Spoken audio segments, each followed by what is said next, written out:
two, one, two, three.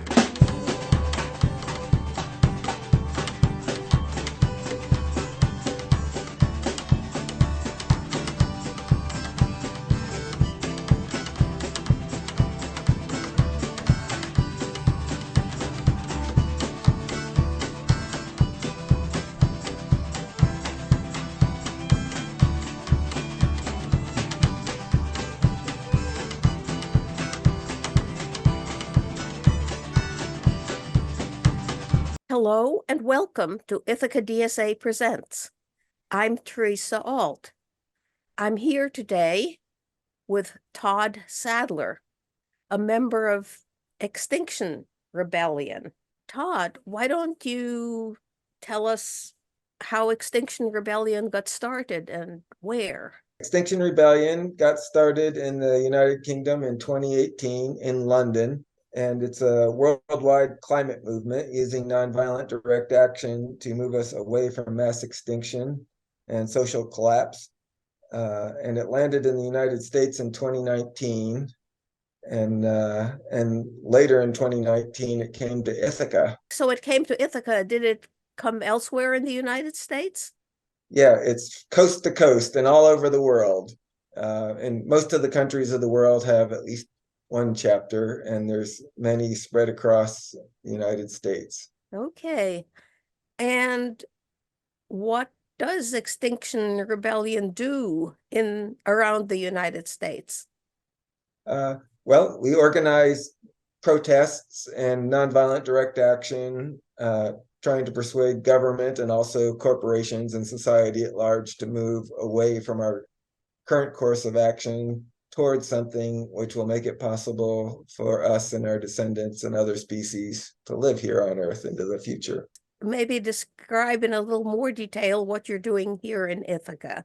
So the one thing that's happening every week is we have a climate vigil outside of Chase Bank on the east end of the Commons, because it's visible, it's conveniently located, and Chase Bank is the worst bank on the planet for climate change. They invest more money in the fossil fuel industry than anyone else. But so divestment from fossil fuels is the demand we make down there, but we also talk about everything else related to climate and climate justice.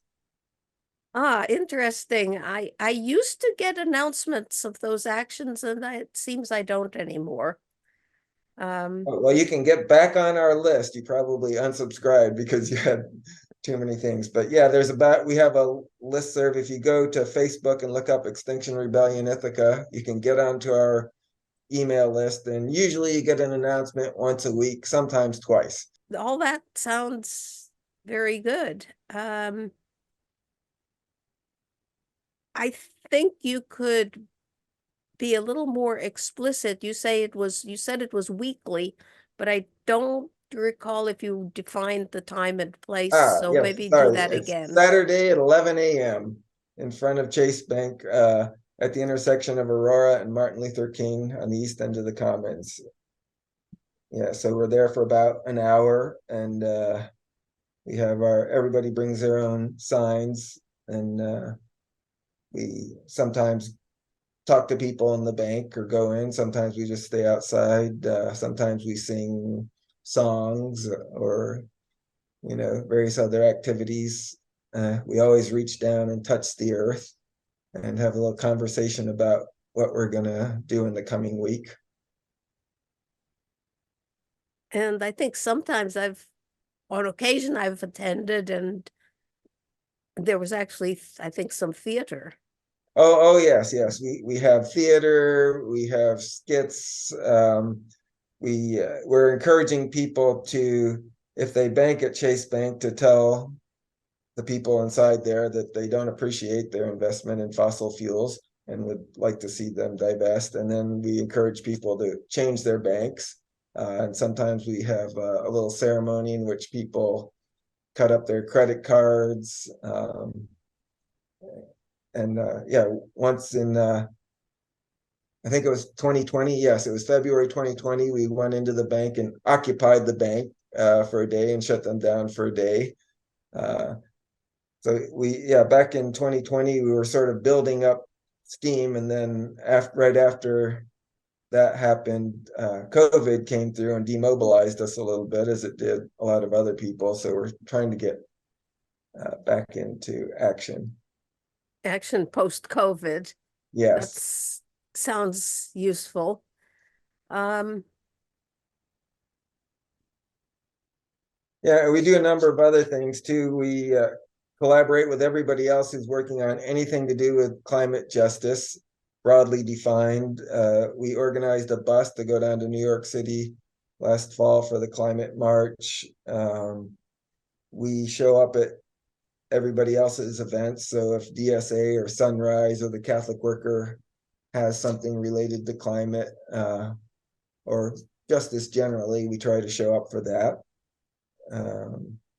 Yeah, Good.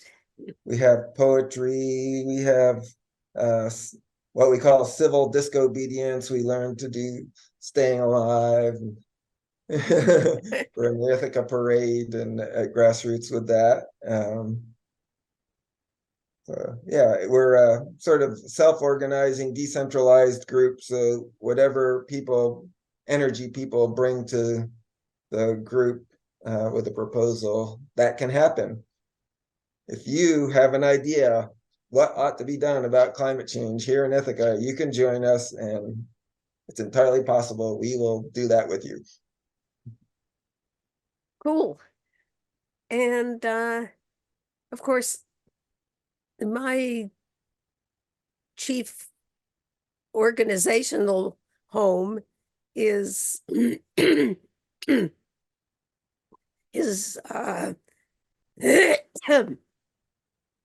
is Democratic Socialists of America. And certainly we are also very concerned about climate. We take a somewhat different approach, not necessarily as a matter of principle.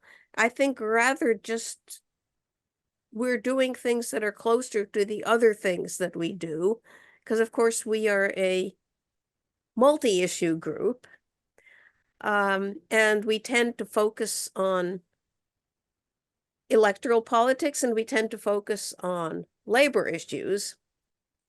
So nationally, the big campaign is called the Green New Deal. And it has a lot to do around some government intervention to get companies producing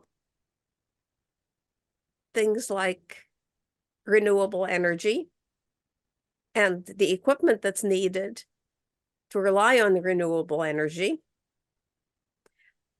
but also in the process to create good, livable, hopefully unionized jobs.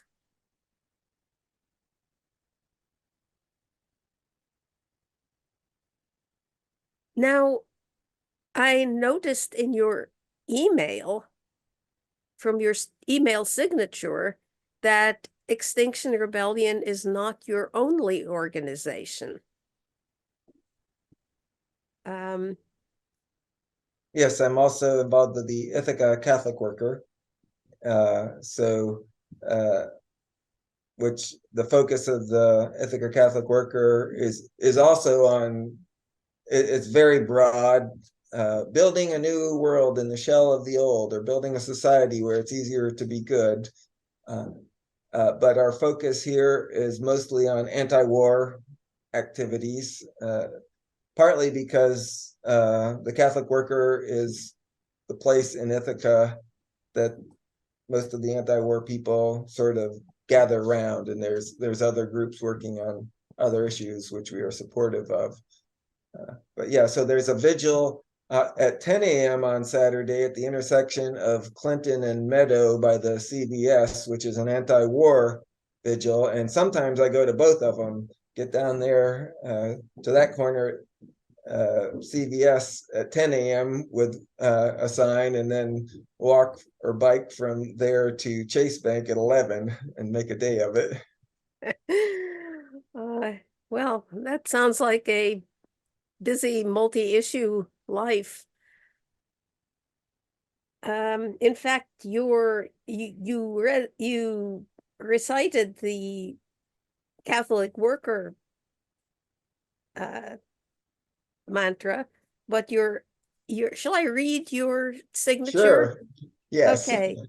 The Ithaca Catholic worker, building a new world in the shell of the old, plus Extinction Rebellion. Wait, I'm not done with the old world. Yeah, Uh, that's a little bit tongue in cheek, but yeah, yes, the basis of Extinction Rebellion is that at the very least, societal collapse of human society is on the table the way we're progressing, and we're not going to take it lying down. And even extinction, some scientists are saying if the climate gets too far out of what it's historically been for our species, then our species could go extinct as well as all the other ones that we're harming. So yeah, and the Catholic worker is it's not about pie in the sky, another world when you die. It's about this world, but also it's just I just put those two together. Uh, well, sure, that's your life, I think, yes, or a lot of it anyway. yes. And I do Um, believe in pie in the sky when I die, but I'm going to do what I can to make this one better for all of us while I'm here. so are Catholic worker and Extinction Rebellion working together in any formal way? Yeah, one of the best ways I see of intersectional organizing is when you have one person who's in two organizations. And I'm that person for the Catholic Worker and Extinction Rebellion, and my wife, Lori, as well. So, yeah, we cooperate. We invite Catholic workers to our Extinction Rebellion events. And because in addition to our weekly vigil, we also have from time to time a special theater or demonstration or action or something. And also we invite the Extinction Rebellion people to the Catholic Worker events when we organize something. So in the fall, we had this bus that we got people on to go down to New York City for the wonderful climate march, and the Catholic Worker fronted the money for that because you have to pay for the bus up front. So that was a collaboration, and several of the Catholic workers were in attendance. So is there something in the, you might say, basic principles of Catholic worker that, you know, or of Extinction Rebellion that say that the two groups, in theory as well as in practice, maybe I will put it, should be working together? Yeah, well, both groups are in, try to include cooperation with other groups who have a similar goal. And we don't have to agree on everything, but we cooperate with people that are doing something that we are in support of. And yeah, so I think Dan Berrigan was once confronted by this question of like, how can you work with these people? And he said, let us walk together. We're all against this war in Vietnam. I think he was talking about It would then. have been at Berrigan. Yeah, or it might have been the Iraq War, but I can't remember what he was specifically talking about. But he's like, let's walk together as we go. We'll talk about this. And because both groups are committed to nonviolence, we can disagree on something without tearing each other down. And is this a new relationship? Well, it has to be. I guess the relationship to Extinction Rebellion has to be relatively new for Catholic Worker because Extinction Rebellion hasn't been around nearly as long as Catholic Worker has. But I guess I'm wondering whether Catholic Worker had environmental concerns prior to the arrival of Extinction Rebellion. Yeah, we did because we look at things society broadly, like what do we need for a just society? And Dr. King spoke about the giant triplets of racism, militarism, and greed. And in our Catholic Worker mission statement, we have added to that destruction of the environment. So those are the things we focus on. And yeah. Uh-huh. Uh, And I was already part of the Catholic Worker when Extinction Rebellion came along, so I'm the intersection here, but we sure. definitely overlap. A few years back, there was a group of Catholic workers out in the Midwest who did a valve turning action where they shut down a major gas pipeline and were arrested for that. And that may have been before Extinction Rebellion started, but to me, it's obvious that in order to create the kind of world that we want to see, we have to look at all these things. Sometimes there's a little bit of a discourse of, in order to do anything, we first have to do this. And I find myself reacting against that and saying, if humanity is going to make it, we're going to address all of these: racism, militarism, greed, and destruction of the environment, all these major issues.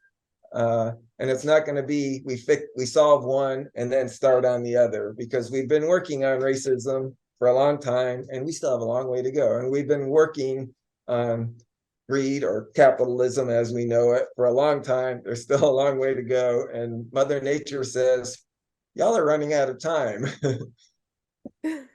Yes. I'm actually quite fascinated, you might say from the outside, fascinated by Catholic Worker, because it's a kind of, has a family, you might say a family relationship with DSA.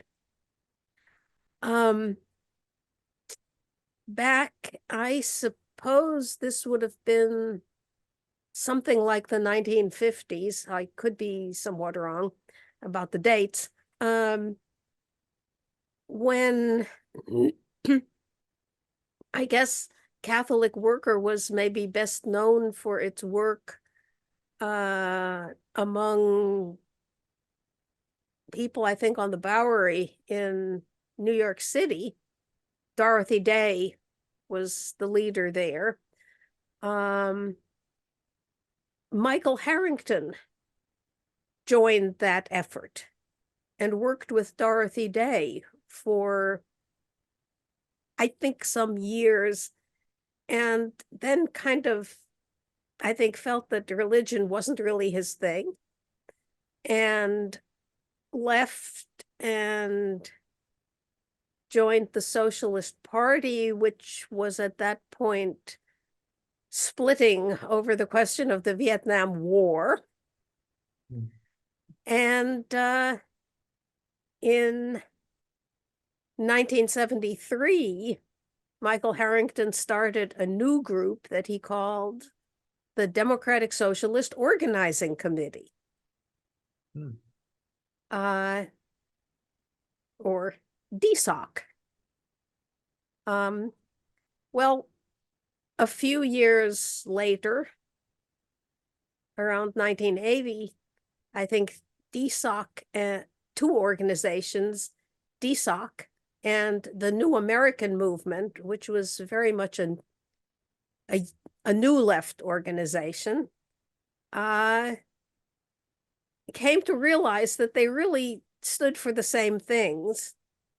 And with some difficulty and controversy, the two organizations merged and took a new name, Democratic Socialists of America. That was, the process was in 1981, and you might say the result, the official founding, was in 1982. By that time, I had joined DSOC, and therefore, was a rank and file member at the time of the merger. Yeah, so as I understand it, Dorothy Day, before her conversion, was I think she identified, I can't remember, as anarchist, socialist, or socialist anarchist, one of those. And she was a journalist. She had a spiritual experience and joined the Catholic Church. And when she did that, it was understood that these are two things that do not mix. You know, the godless communists and the opiate of the masses. You know, and but she still had this interest because she had all these connections and understanding of the movement for socialism. Think this was about 1933. And she would go to cover some of these marches and protests, and her heart would go out and say, you know, the Catholic Church has all these saints that are taking care of the poor, but where are the saints who are trying to change things so that there's not so many poor people? And I guess she and Peter Morin decided to become these saints. And you know, the Catholic worker, right there in the name, it's, you know, socialist worker, Catholic worker. There's that reference. Yes. So yeah, the Catholic worker shares a lot of the same values as well, a lot of organizations, but probably DSA. But we bring to it a spiritual point of view, and Jesus as a reference point. But we have lots of people who aren't Christians or Catholics. We've got Catholics, Quakers, agnostics, Jews, Protestants. Yes, and in fact, I know in DSA a joke circulated when Dorothy Day was proposed for sainthood. Somebody started saying, and is one of the miracles the survival of DSA?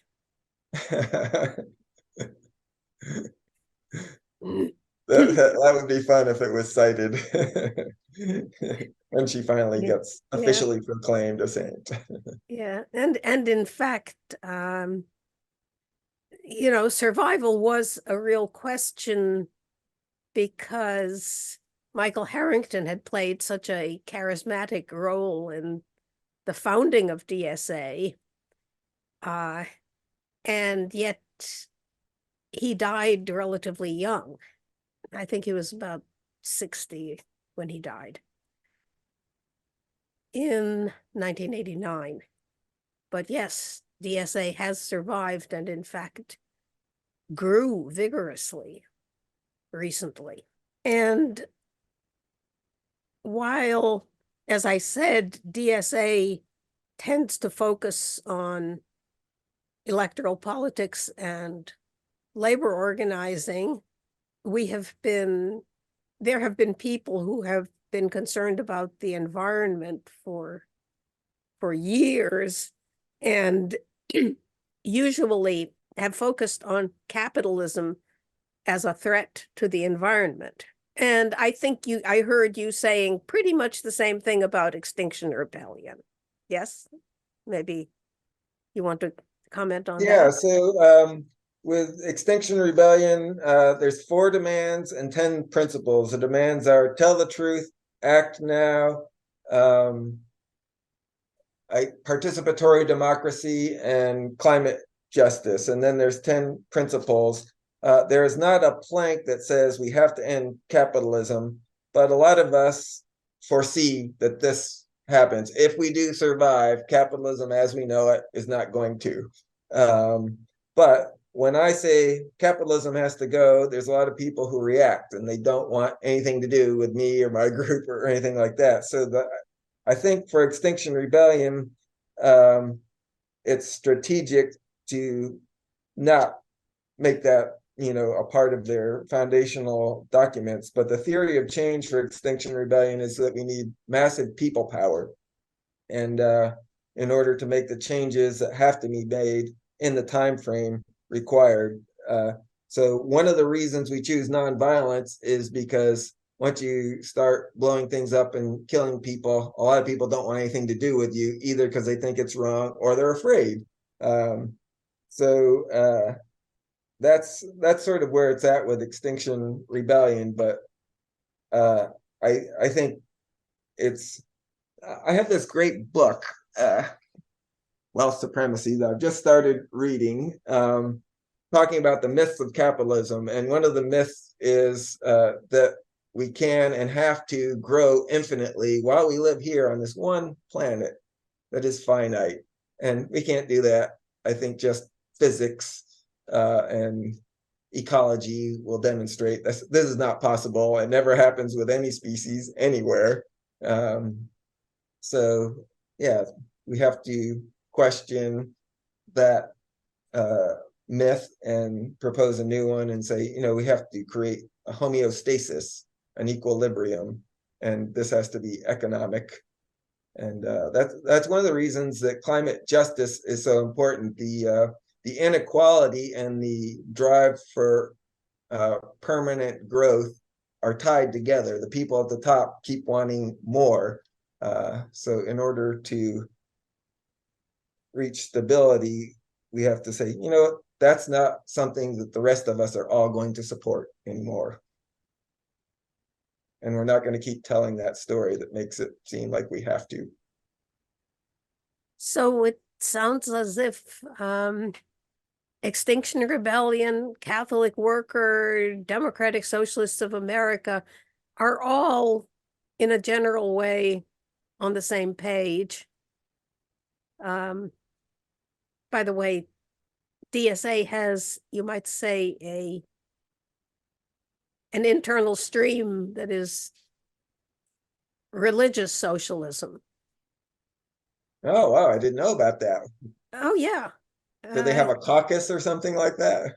It's not a caucus. I know of it more as a website. So as I say, I think this has taken us pretty much to the same place. Perhaps you could quickly repeat the Extinction Rebellion events. Yeah, when so and where? the recurring event is our climate vigil, Saturday, 11 a.m. in front of Chase Bank on the east end of the Commons. And then if you go to Facebook and sign up for our listserv, you'll get announcements about that once a week. And then when we plan some other event. Thank you, Todd Saddler. This is Ithaca DSA Presents. I'm Theresa Alt. Thanks for watching. 1, 2, 1, 2, 3.